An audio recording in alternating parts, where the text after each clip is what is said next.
حضرت مولانا مفتی محمد شفیع رحمه الله مفتی اعظم پاکستان ورته وایي دا مبارک یو واقعه را نقل کوي. دی فرمای و یو ورځ حضرت عبدالله ابن مبارک رحمه الله وفات شو. عبدالله ابن مبارک رحمه الله یو جید او لوی فقیه انسان تیر شوی دی، مدرس هم دی، محدث هم دی، لوی شخصیت تیر شوی دی. کله چې دغه شخصیت وفات شو یو چا په خوب کې وکتلو، یا شاګرد یا بل چا په خوب کې وکتلو، ورته ویل چې عبدالله ابن مبارکه الله جل جلاله در سره څه معامله وکړله؟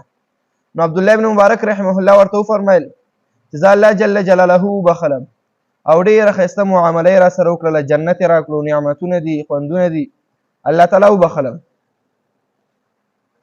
بیا یې ورته وویل د عبدالله ابن مبارک رحمه الله و چې زه خو الله جل جلاله وبخلم، خو زمونږ په محله کې چې زمونږ کور ته کوم مخامخ هغه لوهارو، هغه اهنګر او وسپنې به یې چټه کولې، هغه زمانه په مرتبه کې ډېر اوچت دی، د هغه مرتبې ته نه یم رسېدلی.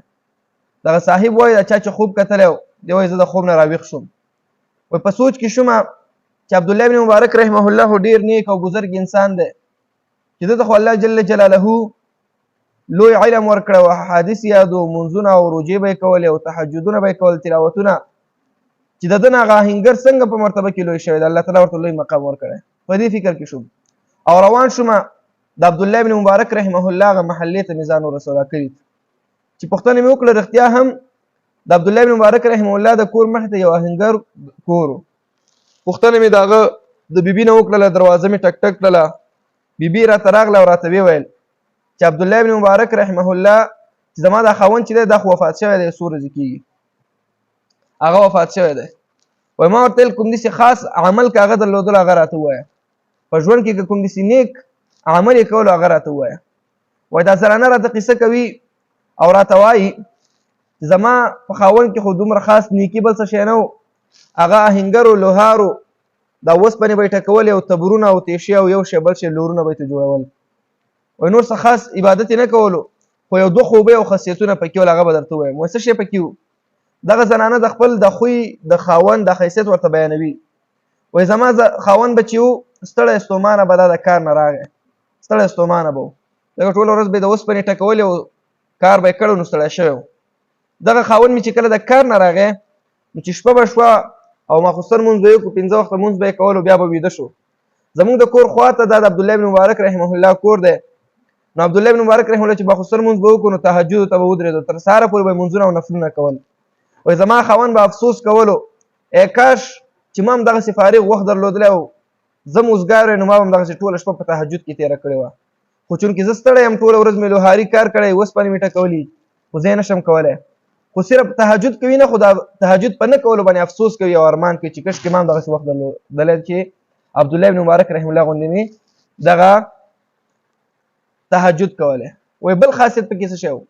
دغه زنانه ورته د خاوند بل خاصیت وایي. وایي بل خاصیت پکې زما په خاوند کې هغه دا و چې زما خاوند به کله چې آهنګري کول او سټک به یې جګ کو، اوسپنې ته به یې راچولو، نو چې کله به یې جګ کو او اوسپنې ته به یې راچولو، په دغه وخت کې که اذان به شروع شو نو هغه به یې فورا واپس هغه اوسپنې ته نه رسول، شاته به یې خطا کړو.